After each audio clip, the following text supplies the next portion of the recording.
Hello everyone, welcome to the Commerce School. That's me Tamanna, and in today's video I am going to explain the eligibility criteria and exam pattern for HTET.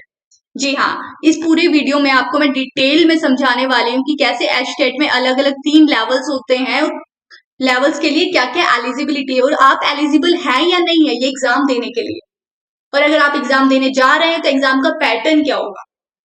हम शुरू करने वाले हैं CM के एक tweet के साथ, जिसमें उन्होंने बोला था, ये सबसे पहले तो उन्होंने बताया था डेट, जो भी एचटेट के लिए एप्लीकेशन फॉर्म के लिए जो डेट उन्होंने रिलीज किया था एप्लीकेशन फॉर्म, उसके लिए उन्होंने इंफॉर्मेशन देने के लिए ट्वीट किया। नेक्स्ट इसी ट्वीट में उन्होंने नेक्स्ट में क्या बताया है कि जो एचटेट वर्ष 2017 में पास किया था जिन्होंने एग्जाम, उनका जो प्रमाण पत्र मतलब सर्टिफिकेट की जो वैलिडिटी है वो 2024 तक रहेगी। 2024 तक मतलब 7 साल के लिए। ये ट्वीट क्यों किया गया, क्या जरूरत थी उनको ये बताने की, तो मैं ये आपको क्लियर करूं एचटेट सर्टिफिकेट वैलिडिटी से कि एचटेट की जो वैलिडिटी है, जिस दिन आपको इशू किया जाएगा सर्टिफिकेट, सारे लेवल्स के लिए सेम ही है। जिस दिन आपको सर्टिफिकेट इशू किया जाएगा एचटेट का, उस दिन से लेकर अगले 7 साल तक आपका सर्टिफिकेट वैलिड रहेगा। उसके बाद वो एक्सपायर हो जाता है, आपको दोबारा एग्जाम देना पड़ता है। अब आप एचटेट क्वालिफाइड नहीं माने जाएंगे, आप 7 साल के बाद आपका एक्सपायर कर जाएगा। ऐसा क्यों? तो हुआ ये था कि गवर्नमेंट ने क्या किया था, एचटेट को फॉरएवर वैलिडिटी यानी कि लाइफ टाइम के लिए वैलिड कर दिया था। अभी अभी एक डिसीजन दे दिया था उन्होंने कि लाइफ टाइम के लिए वैलिड है, लेकिन अब उन्होंने अपना डिसीजन वापस ले लिया कि लाइफ टाइम के लिए नहीं है, सिर्फ 7 साल के लिए वैलिड है। आपकी जो सर्टिफिकेट है वो सिर्फ 7 साल के लिए वैलिड है। अगर आप नेट के एग्जाम से इसको कंपेयर करें तो नेट है वो आपका फॉरएवर यानी कि लाइफ टाइम के लिए एलिजिबल रहते हैं आप, उसकी वैलिडिटी कभी एक्सपायर नहीं होती नेट के एग्जाम की। दूसरी बात, नेट का एग्जाम है वो क्या है, ऑल ओवर इंडिया आप गवर्नमेंट जॉब के लिए अप्लाई कर सकते हैं, जबकि एचटेट क्या है, स्टेट का एग्जाम है, सिर्फ हरियाणा में अप्लाई कर सकते हैं आप। दूसरी बात, इसकी वैलिडिटी सिर्फ 7 साल रहेगी, 7 ईयर्स। एक बार क्लियर करने के बाद सिर्फ 7 साल तक ये सर्टिफिकेट आपके काम का है, 7 साल के बाद ये किसी काम का नहीं है। तो सबसे पहले इसके लेवल्स देख लेते हैं। एचटेट का लेवल 1 क्या होता है, पीआरटी के लिए यानी कि प्राइमरी टीचर्स के लिए, जो क्लास 1 से लेकर क्लास 5 के स्टूडेंट्स को पढ़ाते हैं। एचटेट लेवल 2 यानी कि TGT, trained graduate teacher. Graduate मतलब अगर कॉमर्स की बात करें तो आपके पास बीकॉम जरूरी है। ये क्लास 6 से 8 के स्टूडेंट्स को पढ़ाते हैं।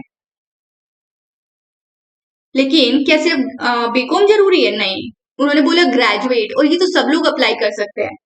आपको पीजीटी कॉमर्स में आपको एमकॉम मांगा जाएगा, यहां सिर्फ आपके लिए ग्रेजुएशन इंपॉर्टेंट है। लेकिन पीजीटी में सिर्फ इसलिए क्योंकि कॉमर्स का चैनल है, इसलिए मैं हर जगह बीकॉम एमकॉम की बात करती हूँ, मैं बाकी सब्जेक्ट्स को अवॉइड ही करती हूँ। अगर मैं एचटेट की भी बात करूँ लेवल 3 पर, तो जो पीजीटी का है पोस्ट ग्रेजुएट टीचर, इसमें आपको एमकॉम उन्होंने कंपल्सरी करके रखा है कॉमर्स के लिए। पीजीटी कॉमर्स के लिए लेवल 3 है जो, और इसमें क्लास 9 से 12 के स्टूडेंट्स को पढ़ाने के लिए आप टीचर की जॉब करेंगे। अब आप एक बार एग्जाम का ओवरव्यू लेकर देखें। नेम ऑफ द एग्जाम क्या रहेगा, हरियाणा टीचर एलिजिबिलिटी टेस्ट मतलब एचटेट। एग्जाम का लेवल क्या है, स्टेट लेवल है, मतलब सिर्फ हरियाणा में आप जॉब कर सकते हो। टाइप ऑफ क्वेश्चंस क्या रहेंगे, ऑब्जेक्टिव टाइप क्वेश्चंस है। नंबर ऑफ अटेम्प्ट क्या रहेगा, नो लिमिट, कोई लिमिट नहीं है, जैसे यूपीएससी वगैरह में होते कोई लिमिट नहीं है, आपको जितना मन करे आप अटेम्प्ट दे सकते हो, इसमें बार बार अप्लाई करके बार बार एग्जाम दे सकते हो।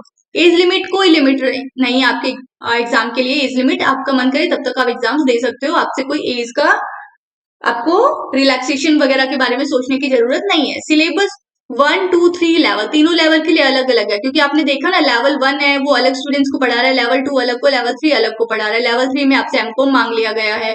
अगर कॉमर्स की बात करें तो लेवल 2 में भी आपके पास ग्रेजुएशन होना जरूरी है। तो सेम ऐसे ही अलग अलग लेवल्स पे अलग अलग एलिजिबिलिटी है, तो उनका सिलेबस भी थोड़ा सा डिफर करेगा। लेवल 1 थोड़ा इजी है, लेवल 2 थोड़ा सा टफ है, लेवल 3 उससे ज्यादा टफ है। लेकिन क्या एग्जाम का पैटर्न क्या रहेगा, एग्जाम का पैटर्न है नंबर ऑफ क्वेश्चंस आपको 150 मिलेंगे, टोटल मार्क्स 150 यानी कि एक क्वेश्चन 1 मार्क्स का। टोटल ड्यूरेशन ऑफ एग्जाम क्या रहेगा, 2.5 आवर, 2.5 घंटे का एग्जाम है, 2.5 घंटे का एग्जाम है। टाइप ऑफ क्वेश्चन क्या रहेंगे, ऑब्जेक्टिव क्वेश्चन, आपको लिखना नहीं है, सिर्फ टिक मार्क वाले क्वेश्चन रहेंगे। मोड ऑफ क्वेश्चन ऑफलाइन है, ओएमआर जो कंप्यूटर बेस्ड नहीं है, सीबीटी टेस्ट नहीं है, ये ऑफलाइन एग्जाम है। आपको पेपर मिलेगा, उसमें आपको सर्कल्स फिल करने रहते हैं OMR शीट पर। जो करेक्ट ऑप्शन लगता है 1 2 3 4 में से आपको उसी का सर्कल फिल कर देना है, तो आपको OMR बेस्ड इसमें एग्जाम मिलेगा। नेगेटिव मार्किंग, कोई नेगेटिव मार्किंग नहीं है। नेगेटिव मार्किंग में क्या होता है कि आपने जो क्वेश्चन गलत कर दिया उसके मार्क्स तो आपको नहीं मिलेंगे, जो आपने सही किए हैं क्वेश्चन उनमें से भी कुछ परसेंटेज काट लिया जाएगा आपका। तो यहाँ पे नेगेटिव मार्किंग नहीं है, तो कोई डर नहीं है। अगर आप क्वेश्चन गलत भी कर देते हो तो कोई दिक्कत नहीं है। सेक्शनल टाइमिंग, कोई टाइम लिमिट नहीं है कि आपको सेक्शन 1 पहले करना है, सेक्शन 2 पहले करना है या 3 पहले करना है। नहीं, आपको पूरा पेपर एक साथ दे दिया जाएगा। आपका मन करता है आप वो क्वेश्चंस पहले कर सकते हो, इसमें कोई सेक्शन से रिलेटेड टाइमिंग नहीं है। लैंग्वेज की अगर बात करें, बाइलिंगुअल मतलब इंग्लिश और हिंदी दोनों में एग्जाम मिलेगा। अगर आपको कंफ्यूजन, इंग्लिश नहीं समझ आ रही है, आप हिंदी को कंसीडर करो। अगर हिंदी नहीं समझ आ रही है, आप इंग्लिश भी पढ़कर देख सकते हो। आपको दोनों एक ही टाइम पर प्रोवाइड कर दी जाएंगी। अब आते हैं पीजीटी कॉमर्स पे। इसकी एलिजिबिलिटी देख लीजिए एक बारी। एमकॉम का रखा हो आपने, पहली कंडीशन। एमकॉम भी कैसा एमकॉम, जिसमें आपके पास accounts, post account, financial account आपका मेजर सब्जेक्ट रहा हो, और कितने मार्क्स रहे हो आपके एमकॉम में, कम से कम 50%। अलग अलग कैटेगरीज के लिए अलग अलग मार्क्स मांग सकते हैं। मैं इन जनरल आपको बता रही हूँ कि जनरली आपसे 50% मार्क्स की वो एक्सपेक्टेशंस रखते हैं। साथ में आपके पास प्लस लगाया, मतलब साथ में बीएड भी जरूरी है, एमकॉम प्लस बीएड।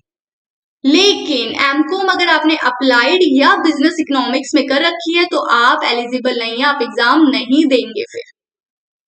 उसके अलावा मैट्रिक में 10th क्लास में हिंदी या संस्कृत एक सब्जेक्ट रहा हो आपका, या फिर और लगाया हुआ है, जरूरी नहीं है, या अगर 10th में हिंदी और संस्कृत नहीं है तो 12th में आपने हिंदी, ग्रेजुएशन में हिंदी या पोस्ट ग्रेजुएशन में आपने कहीं पे एक सब्जेक्ट हिंदी पढ़ा हो। Third, consistent good academic record. आपका एकेडमिक रिकॉर्ड अच्छा होना चाहिए। ऐसा नहीं है 40 20 30 में मार्क्स लाकर आप खुद मुश्किल से पास हो रहे हो, फिर आप कैसे टीचर बनोगे, आप अपने बच्चों को क्या सिखाओगे। इसीलिए आपका रिकॉर्ड भी ठीक ठाक रहा हो, कम से कम कंसीडर करने लायक। स्ट्रक्चर देख लीजिए पीजीटी एग्जाम के लिए क्या स्ट्रक्चर होगा। पीजीटी एग्जाम के लिए 150 क्वेश्चन 2.5 घंटे में। पहला सेक्शन क्या रहेगा, चाइल्ड डेवलपमेंट एंड पेडागोगी, मतलब टीचिंग एप्टीट्यूड से रिलेटेड क्वेश्चंस रहेंगे कि आप अपने बच्चों से को कैसे डील करने वाले हो, क्लास में जो सिचुएशंस आएंगे आपके कैसे डिसीजंस रहेंगे, इससे रिलेटेड 30 क्वेश्चंस मिलेंगे 30 मार्क्स के। फिर आपको सेकंड सेक्शन मिल रहा है लैंग्वेज का, जिसमें हिंदी के 15 क्वेश्चंस हैं, इंग्लिश के 15 क्वेश्चंस हैं, टोटल 30 क्वेश्चन 30 मार्क्स के। फिर थर्ड मिलेगा आपको जनरल स्टडीज, जिसमें क्वेंट के 10 क्वेश्चंस मिलेंगे, रीजनिंग एबिलिटी के 10 एमसीक्यू मिलेंगे, हरियाणा जीके के भी 10 क्वेश्चंस मिलेंगे, और मिलाकर टोटल कितना हो गया 30 क्वेश्चंस 30 मार्क्स के। जनरल स्टडीज का सेक्शन था ये। फिर आपको मिलेगा सब्जेक्ट जो पर्टिकुलर सब्जेक्ट आपने चूज किया होगा। अगर हम बात करें पीजीटी कॉमर्स की, तो आपने कॉमर्स चूज किया होगा, तो कॉमर्स से रिलेटेड आपको 60 मार्क्स के 60 क्वेश्चंस मिलेंगे। टोटल क्वेश्चंस हो गए 150 क्वेश्चंस, कितने में 150 मार्क्स में, 150 क्वेश्चंस 150 मार्क्स के, 1 मार्क्स का 1 question. I hope you guys like this video, thanks for watching. Next class में हम बात करने वाले हैं इसके डिटेल सिलेबस के, अलग अलग लेवल्स के लिए क्या सिलेबस होगा। तब तक के लिए टेक केयर, बाय बाय।